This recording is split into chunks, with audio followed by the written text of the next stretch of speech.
So hello and welcome back to Stephen's Four Wheels. Today, as you can see, you're joining me with my newly purchased Alfa Romeo Brera 2.2 JTS. And last video you've seen a bit of introduction to it. I spoke about the sort of positive and negatives of this car, and today I actually want to go and talk about the plan I have for this car going forward. So I've had this now for about a week, so I've driven it a few times.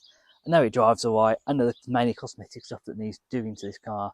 So let's go and have a look at the issues and let's have a look how I'm going to solve them. So let's start with the biggest issue that I've got with this car, and it is the rust that's developing. So every rear arch has bubbling rust all around. It's also just creeping over in certain areas just to the edge of the bodywork, like here and like around there on this corner. Another issue that I've also spotted, I gave the car clean on Monday and I found a little bit more just bubbling rust on this door edge here as well. And also on the other side, around here, there's a little bit of bubbling rust just developing, so that needs to be sorted as well. So I've got this booked in for an assessment on Friday, so hopefully we'll be able to take it down there. I'll be able to give me a quote and see if we can get it booked in. Now, I've got a couple of other quotes, but this is the first time I've actually gone to a body shop to show it them, and hopefully they'll be able to help me. On my last video, I did say that the rear bulb was out on the passenger side. It's actually the driver's side. I've ordered a pack of two for those. Those were, I think, £4.90 for two bulbs, which is quite good value. So you do have to remove the whole light to get to a typical Alfa Romeo, but it should be relatively easy fit. The fuel filler cap I mentioned last time, I'm going to see how I get on with that. I can open it. I think I'm going to try and get some of the other issues done first, and this might be a sort of minor issue I get sort of looked at a later date.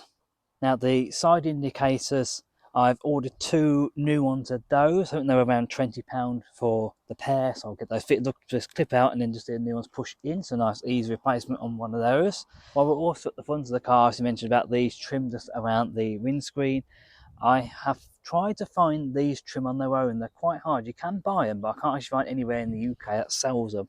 You can buy second-hand ones, but they come with the whole scuttle panel. I don't really want to fit a whole new scuttle panel in this car. I just want these. So do I buy the second-hand part for around sort of £40 that includes the whole scuttle panel and just take these parts off, and then I've got a spare set of scuttle panels? I don't know what I'm going to do with them. Or do I wait and just see if anybody else can supply these? That might be something I have to sit and wait again and see what I can do with those. I've also ordered a whole new set of wipers, front wipers and rear wipers as well for this. So the centre caps that need replacing, I've got a set inside. The only thing that's stopping me at the moment, I'm still umming and ahhing about these tyres. Now, I've actually had a good look at these tyres, and they all seem fairly recent tyres. They don't seem fairly old. Worst one's probably the front passenger side that's got the least amount of tread on there. But the rears in particular still feel like they've got a good amount of tread on there. I haven't measured them, but they do just feel like they've got a good amount of tread. So I'm moving on at the moment. I might see how much the bodywork costs me and then see if it's worth paying out a bit extra to have the tyres done. So I'm going to wait until I have if I do make that decision about the tyres, to put the centre caps in. So the final thing on the outside, and actually does affect the inside as well, is this car really needs good detail. It is actually quite relatively clean. I've given it a clean, as already mentioned. On Monday it's got quite well. It's got nice shines in the paint. But you look at areas like around the glass roof here, it's full of moss, and it just needs a good detail. Quite easy to sort out issues like this, just getting with a bit of detailing brush and a bit of pre-cleaner, and that should do it off. I did also have an issue. My jet wash decided to break the other day, so I had to wash this using a watering can, which again I was going to try and sort of do a little bit of the details around here, but I couldn't quite do it. But again, I'm probably not going to bother doing a full detail on this car until it's been to the body shop and had all its work done.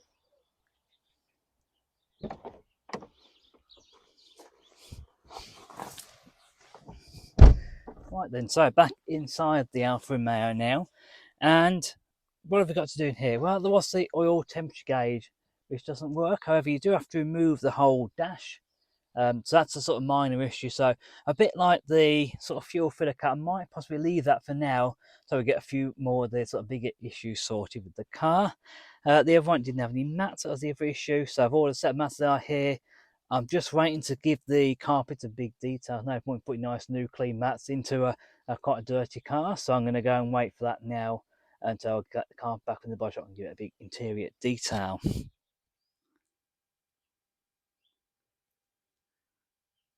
So I've driven the car a little bit more since last time I spoke to you. The only sort of minor thing that I found driving this car is that it does have a very slight pull to the left, which I think would be an alignment issue. I can get this car aligned. Possibly if I get new tyres on this car, then I might look at getting that done, but it doesn't really affect the way it drives. You just notice when you're on a straight road, just pull ever so slightly to the left. So it might be something when I get the if I choose to get the tyres done, then I might look at getting the alignment done as well. But at the moment, it doesn't really affect the drivability of the car. The only other issue that I have with this car is that the rear parking sensors don't work. It doesn't affect me too much. It's just a bit annoying that you constantly have a warning light come on every time you put the car into reverse. I mean, I sort of know where the back end of this car is because obviously it's a hatchback sort of style at the back. So where the sort of window is, I know that's roughly where the back of the car is. So it doesn't affect me too much, but I would like to get that sorted. Just more annoying when you put it into reverse and it always pops up saying parking sensors not working. So it could be a couple of things. It could be a fuse. It could also be the parking sensor module, which is the cut in the behind the trim of the boot. Now I tried to take the trim off the other day. I had great difficulty getting one of the screws off. So this was the day when the jet wash broke and other things. I was trying to get some other thing done. Just nothing seemed to be happening. So I thought I might leave that for another day. I had a quick sort of half an hour. I was literally sat in the boot trying to get this trim off. Couldn't do it, but. And if I can take the trim off in the boot, I can find the part number. There seems to be a couple of different part numbers for the parking module, which is what I need to sort of check before I order one. I've had a quick look online. I can't seem to find anyone that actually says this is the mod part number for the module that you need for an Alfa Brera. It doesn't seem to be out there. So I thought if I can just quickly take this trim off, have a quick look at the part number, get the white one ordered in. So we'll have to see about that. I might possibly test the fuse first, see what's going on with that. So that is the plan for the Alfa, to get those few minor bits and pieces. Where so the biggest issue is going to be the bodywork, getting the rust sorted out, which will get done first of all as priority really, and then do other little bits and pieces as we go on. So I'll be filming it, I'll be putting it onto YouTube so you guys can see what I'm getting up to.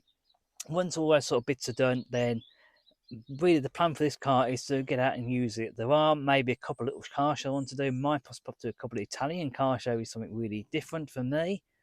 Got a little schnauzer down there, standing next to the camera, who's growling at me currently. Keep on wanting to treat or a cuddle. Hello, buddy. So that'll be the next plan for it, really. Just get it out there, do a few shows, do hopefully a couple of road trips. Again, I always keep banging about doing some road trips. That's one thing I really want to do this year, actually go and use the cars a bit more and take them a little bit further afield, which I think would be nice. One of the things I didn't mention was that this car had a timing chain done about sort of 6,000 miles ago. So it's had all that done. It's also had a used rear subframe, second-hand rear subframe putting that was quite badly corroded, I think. So that was done by the previous owner as well. Now, funny enough, talking of previous owners, this car has actually had one previous owner for most of its life. It got sold about 6 months ago, and then that person obviously sold the car on again. So that brings us to the end of today's video. Probably next few videos are going to be out actually doing bits and pieces car, and I'll give you an update on the bodywork. I'm going to try and do as much of this car as I can myself. As mentioned last video, I'm not a bodywork expert. I don't have a paint booth conveniently in my back garden that I can go to and roll this car in and do that. So I just want to also say a big thank to you guys. There seems to be a lot of sort of love for this car. People are quite excited that it's on the channel, and I'm going to be doing bits and pieces. Also, people intrigued to see, in terms of reliability and build quality, whether this car is going to stand up to the test of time, really. So that will be definitely a video I'll look at doing in the future. So I also forgot to mention last video, a big thank you to my friend Eddie, who actually came down the auction with me. My B-Class is currently having some work to the sensors done. So it's quite worrying that this is now my daily driver, near 20-year-old Alfa Romeo.